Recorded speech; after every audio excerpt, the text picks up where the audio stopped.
Hi friends, అమెరికాలో ఇల్లు ఎలా కడుతున్నది మీకు యూట్యూబ్లో ఆల్రెడీ చూపించాను. ఇది ఆ మొదటి ఇల్లు అన్నమాట. ఇది ఆల్రెడీ చూపించిన ఇల్లు.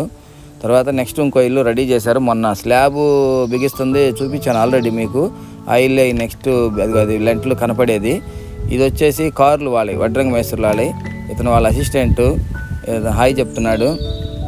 వీళ్ళ 2 కార్లు అనమాట. ఒక్కోటి వచ్చేసి $160,000 అంట వీళ్ళది. ఇక్కడ కర్ర అంతా రెడీ చేసుకొని పెట్టుకున్నారనమాట. వీళ్ళందరూ ఎక్విప్మెంట్ అంతా వచ్చింది వీళ్ళ దగ్గరికి. మొత్తం అంతా ఒక్కోటి బిగిస్తున్నారు. కిటికీలు, తలుపులు అన్నీ ఒక్కోటి ఎట్లా అనేది మొత్తం షూట్ చేస్తున్నాను. మీకు A to Z ఇంటికి సంబంధించిన అన్ని వివరాలు నా యూట్యూబ్లో ఉంటాయి. మీరు ఇంట్రెస్ట్గా ఉన్నాళ్ళు చూడండి. ఈయన మేస్త్రి గారు ఇంటికి మొత్తం ప్లస్ కాంట్రాక్టర్ కూడాను. ఈయన 60 ఏళ్ళు, బాగా హార్డ్ వర్కరు, భలే వర్క్ చేస్తున్నాడు ఎంత ఎండలో కూడాను. నాకైతే వీడియో బాగా నచ్చింది, అందుకే ప్రతిదీ నేను షూట్ చేస్తున్నాను. మీకు ఈ వీడియో నచ్చితే లైక్ చేయండి, షేర్